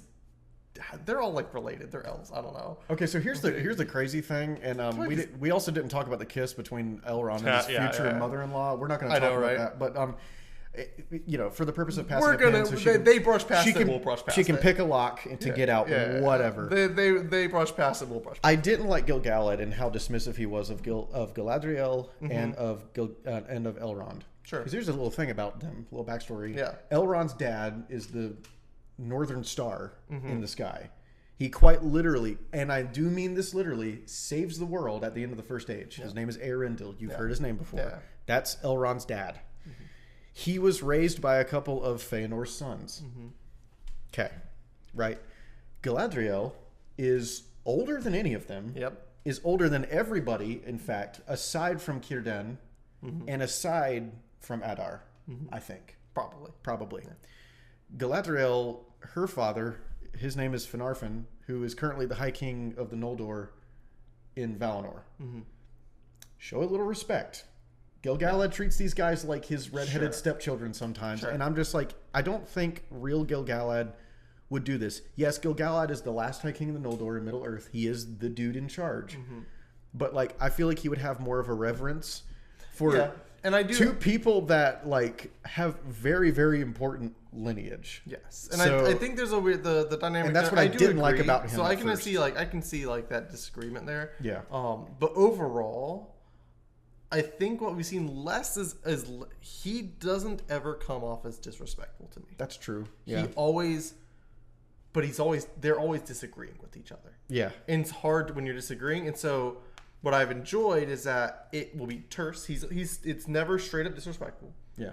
He does own his position as king. Yes, he does. As he should. Yes. Yes, they are people that deserve respect. Yeah. But he is the one that he gets final say. He is king. Yep. And the other thing I love is that I love when they give elves wise stuff. Like when elves say wisdom, I'm like, it's so good. Yep. And he spits with some stuff. Like he says some great lines. Yeah. But then what I want to say is I just want to briefly say, like, I love him and he's gotten better and better. And we got to finally see him fight with his like pulse or whatever it is thing he got. Like that was great. But he's just the transition to the final topic. Yes. Dwarves. Because, man, if that wasn't the best. Of all the pithy lines he said, him going, dwarves. Yes. It's like best line he said. That really was kind of like a Bruce Banner in the Iron Man suit. You guys are screwed now. Yeah, that was kind of pretty much what dwarves. Like, we're here, whatever. It was great. Oh, also Gil-galad, I'm glad we do get to see Gil-galad's spear because it quite literally is stated that it's like very specific. Right? No one could withstand his spear, right. And we will see. Actually, that ends up being true. We'll see. That ends up being very, very true. But we get to see that's a different. No. That's a different league of elf. Yeah, right there. Like, and he carries himself that way. Yes, his lineage is, you know, he is a king of the Noldor, but like his lineage, you know, is really interesting to read about in the Silmarillion because it was disputed, but he is from either one or two houses of the elves, and in one setting, per se, his grandfather is the guy who takes on Morgoth face to face. So that's another elf where we see, okay, this guy, he's like a different kind of elf. That first age essence elf that we see, he's a different kind of animal. No one was going to touch that dude on the battlefield, 100%. And so that's something I was worried. I think when I first saw him in the beginning, I didn't get as much of that warrior sense, but now we've seen that. I love that. But all that to go into the dwarves, I don't actually have as much to say there. I more just kind of wanted to give them one more win. We've talked a little bit about how the Balrog's kind of premature. Very premature. A couple generations premature. They are, yes. I was telling in the lore, the Balrog kills Durin the Sixth. Right. And we're on Durin 3 and 4 right now. Yes, 4 is the younger one who Owain Arthur plays, and his dad is Durin the Third. But like, so the Balrog is about early. 3 Durins, too early, a couple thousand years. But whatever. But to their credit, one, they did bury it again, I guess. Yeah, I was gonna say. So they seem to be doing this thing where it's like, it will also, you know, we're not going to see it, but like they're not denying the lore. That'll happen too. They just need to take caution tape and put it on that wall. Be like, you really probably shouldn't go in there. Don't go there. Don't go there. But what I like a was guy going to coming say, out of though, a bathroom, just do not go in there. You know? But the thing that I appreciate, though, is it's always been back and forth. It's always like, I don't know how I feel about the Balrog being here, whatever. But man, if the finale didn't make me go, all right, that's fine. That's good. It was because they had that one shot for during the third, and it just was, and I was like, oh, okay, no, we're good. This is fine. I'm okay with this. Yeah, like, it ended it's up. not often a lore decision will be like sold to me because it just looked cool. Yeah, but like. 100% on this one, man. It like, checks out how cool that scene was. That felt like a moment of like dwarven power, and it felt like a moment of that kind of like Tolkien historic epic moment of like, yes, this is a thing. Yes, so I loved that. The Balrogs are there's debate about the Balrogs' size. Yeah. And Durin's Bane has always been a little too big. Okay, but it gives you a sense of how this is a Balrog that did survive the War of Wrath, where Elrond's father saved the world. So this is a Maiar level being, as in what Gandalf is. Yeah. What Tom Bombadil probably is. This is a very, very powerful being that even Sauron was like, I respect you. I'm going to leave you be. Sauron was Morgoth's lieutenant. We both kind of had our Morgoth origin. You just kind of do your thing. Sauron was Morgoth's lieutenant. Right. The Balrogs were his field marshals. Right. The Balrogs were the ones that marched into battle and made the Noldor wet their pants, even though they still took them on. Yeah. Often got killed from it. But it's that kind of power that you kind of get a sense of when you see Durin's Bane. And he's not even the baddest of the bad when it comes to the Balrogs. But you get a sense. They did a good job with that. They did a good job of just making it appear even more terrifying than it did in Jackson's trilogy. But also dwarves, they do just go into things axe first. They just go, and he literally does that, and he knows it's going to be it. He knows he's going to die, but. Daggone, was it a cool shot? And it's a final. It's also just that redemption moment for Elder Durin of. I've had like some of you or some friends talk about like they prefer the idea of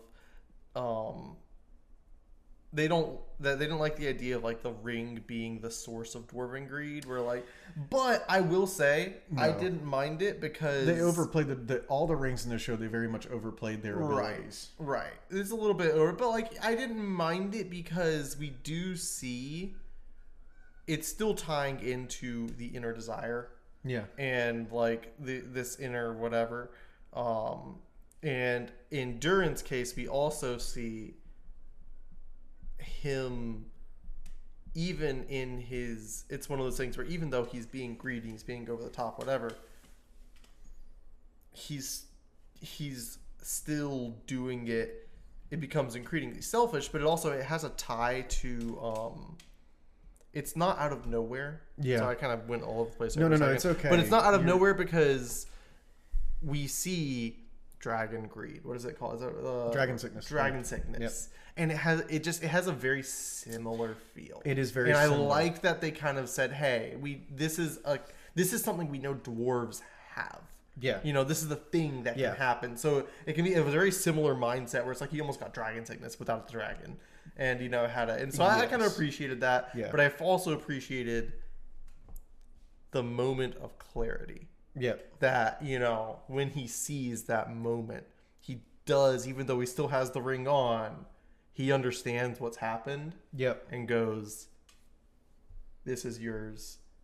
I'm paying for what I've done, and I'm saving you from what I've done. Yep. Go. Yeah. And like, boom. It is a great moment. It is a great moment. That was my fear with the Balrog. It was like, I don't think it was really necessary because it's not a part of what happens to the dwarves in the Second Age. Right. But, you know, they did an overall good job with it. There are But little things that were whatever. But now there is an issue of what's doing now? What's okay? So like, are they just not gonna bother with that section? Like they still have a Balrog behind a wall, right? Is it going to just chill out for the next? Like, is it just going to be twiddling its thumbs for the next couple thousand years, and then and then it's just going to be sleeping there, and it's. A dwarf is going to knock a hole in its wall. It's going to be like, oh, you again. And then it kills Durin the Sixth. And then it ransacks all of Moria, right? So they still have that. That's kind of like, okay, are they just going to ignore the fact that he's there? Yeah. So, because they do. Yeah. Later on, they're not talking about the Balrog anymore. And so that's something that they haven't... It's whatever, because, again, we got the moment between father and son. We got the cool shot. Daggone it, that's what I wanted. Yeah. And so I think, and that's the kind of to tie things up. We'll tie things up like they tie things up. Going through the finale of like the very end of the finale was a little checklisty, but what it's setting up. It was like, okay, the elves have Imladris. Right. Okay, Elendil has a sword. Okay, good. Gandalf has a staff. Okay, what else are we missing? Yeah. And like the moment that felt checklisty was the dwarves specifically, because it's like, I'm king now. I'm Durin the Younger. And then the guy comes in and he's like, oh, but haven't you heard? Your brother that we had no idea existed until now. Yeah. Guess what? There's a plot line for the new season. We'll have to tune in next time to find out what that's gonna do. You remember your brother Derek? Yeah, he's mad. He was like, okay, he's a brother. Where'd this come from? So that was a little cheesy. But was it his older brother? I have no idea. It was just his somebody. Okay, so it was like, because one of them got the shaft, literally the mine shaft, because one of them is named Durin after the fathers, and the other's not. The dwarves, and the other's name is freaking, I don't know. Yeah, Bruce. Derek is very funny. Derek. Durin. But like they kind of left that open. I was like, all right, whatever. But so okay, that was whatever. Yeah. But clearly this show has a lot more it's trying to do. We are only 2 of 5. Yep. We're not quite halfway there. It's gonna be a long journey. But we are seeing that there is, as we said in the beginning, the goods are good, the bads are bad. Like goods are gooder, bads are badder. Yes. And I think we're really seeing that come to fruition. Thankfully, the good plot lines there are more good plot lines than bad ones. Yes. And I am hopeful that continues to hold true as we see the elves continue to grow. We see Numenor continue to expand. Yep. I'm curious now that we're in this turning point with the dwarves, where it's like, how important are they at this point? Where does that kind of go? And a part of that's I don't know. Part of that's like these plot lines are setting up don't feel as relevant. And then, so I'm curious about that, and I'm retaining one final hope that now that we've had this terrible, terrible wizard plotline, my one hope is that it can turn from terrible to fine. You know what I mean? Like you say it begrudgingly. I don't like it, but at least it has a reason. It needs to go somewhere. My hope is now that we're done with this whole naming business, we're done with this whole stick business. Sure, we don't know much about him, but he's got a thing to go for again. Yeah. That we get something cool and we get some reason. And we just go, okay, they mismanaged this in every way. They did whatever, but we finally got here. We're doing something. If it's still going to be terrible, at least just go somewhere with it. Right. I think that was go somewhere with it and be cool. Just do something with it, because that was the one thing that was like, I was like, at least at this point, I don't care what you do. Just go somewhere with it, because it's just painful to watch it go nowhere. Yeah. And I think, wrapping it up on that, and on that note as well, just briefly say, yeah. I think something you mentioned that I hope they do, is I hope they finish telling, or not necessarily finish in 3, but I like that they've been telling the Hobbit story in there. Yes. I think that's something they should continue to do. Yeah. And I think finding all 3 factions would be really cool. Yeah. And I think having this plot line end with a pseudo founding of the Shire. Sure, it might not make you talk about the Shire being founded whatever year. If they find a place to settle, right? Don't call it the Shire. Don't call it the Shire, please. For God, don't call it the Shire. But having a new exactly home for all Yes. Harfoot stores and Flaffle Bottom, whatever it is. Fallhides, yes. Flaffle Bottom. Flaffle Bottoms, I kind of like. It's very Hobbit, Flaffle isn't Bottoms, it? yeah. But John Flaffle Bottom. Yeah, that is a Hobbit name. John Flaffle That's Bottom. a very Hobbit name. That's like a Hobbit quarterback. Quarterback? John Flaffle John Bottom. Flaffle Shire.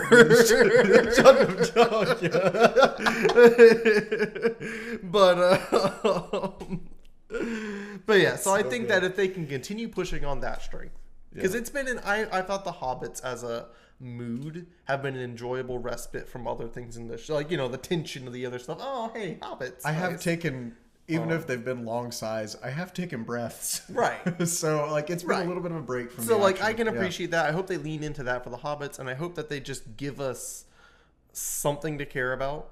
Yeah. And if they can do that, we can move on. Yes, exactly. That's my feelings, and so I'm hoping we can move past the bads and we can continue to focus on the goods. Yeah. And if they do that, I think we can see season 3 shaping up to be the best of the 3 seasons. I think while we said both sides have extremified, I would argue as a whole, I have enjoyed season 2 more than season 1. Oh, absolutely. Yeah. It's, and as I said, those really good goods and those really bad bads, right? Like season 2 has, and the reason I've enjoyed it more is it's gone somewhere. Mm-hmm. It's given us actually things that happen. We got to see the making of the rings. Mm-hmm.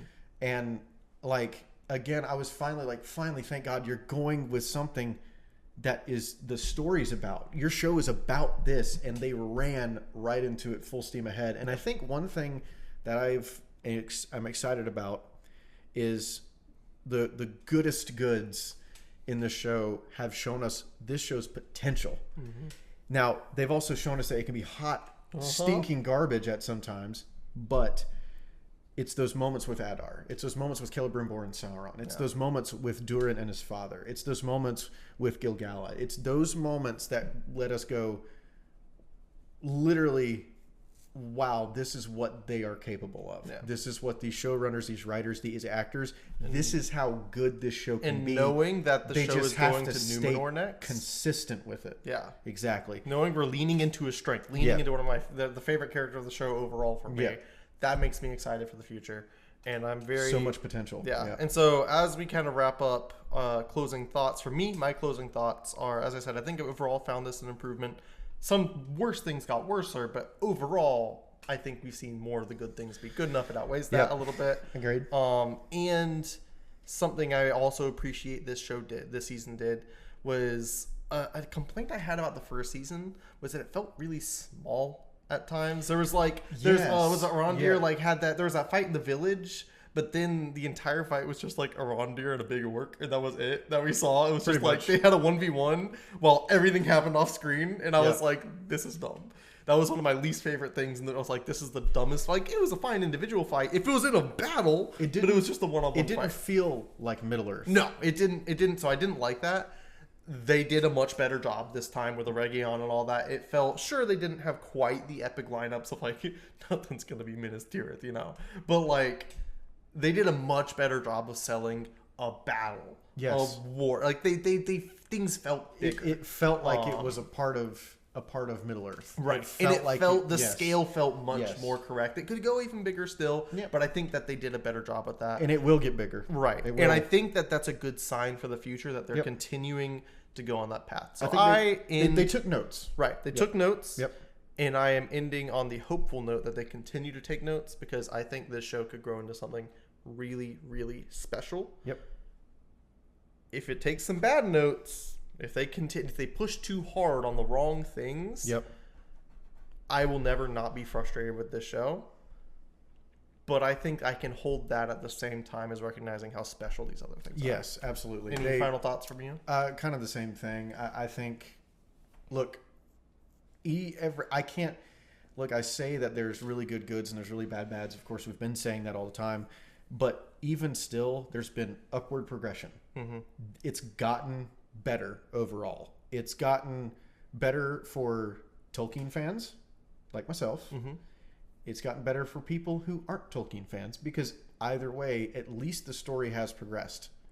It's gotten better. And I think they just tweak a couple things. Be careful, as you said, but keep up the momentum. Don't slow down now, because you can't afford to slow down. There's a lot. We have to get from where we are. Celebrimbor just died, and we have to get from his death to basically the prologue to the Fellowship of the Ring that we see in Peter Jackson's. We have to get there in 3 seasons. It's go time. We cannot hit the brakes. We cannot stop. Yeah. A lot has to happen. And if they can just keep it up, again, you did it right. You've done your job for season 2. Move on. Don't linger, because you have to hit the gas and you have to go. Bro, you've got to get it, because there ain't a lot of time left. Even for 3 seasons of show, if they keep it at 8 episodes to about an hour and 15 minutes per, they've got a lot to do. So if they can just keep up the momentum, I have no doubt that it really is going to turn into something special that is going to be up there with some of the coolest Tolkien stuff we see on screen. They just got to keep it up. So I'm looking forward to it. I don't know when the frick we're going to talk about Rings of Power Hopefully again. not 2 more years. I hopefully not. I think COVID slowed them down a little bit in the first place. But I think they did a little multi-season shooting at some point, didn't they? So hopefully that's. I really hope they do. That would make sense. And I think that was their goal too. But we'll see. Hopefully they hit the gas, and hopefully we'll see you all again soon for this and in general, because we do have more stuff we want to talk about at some point. Of course, always. I love it. Well, hey, this was fun.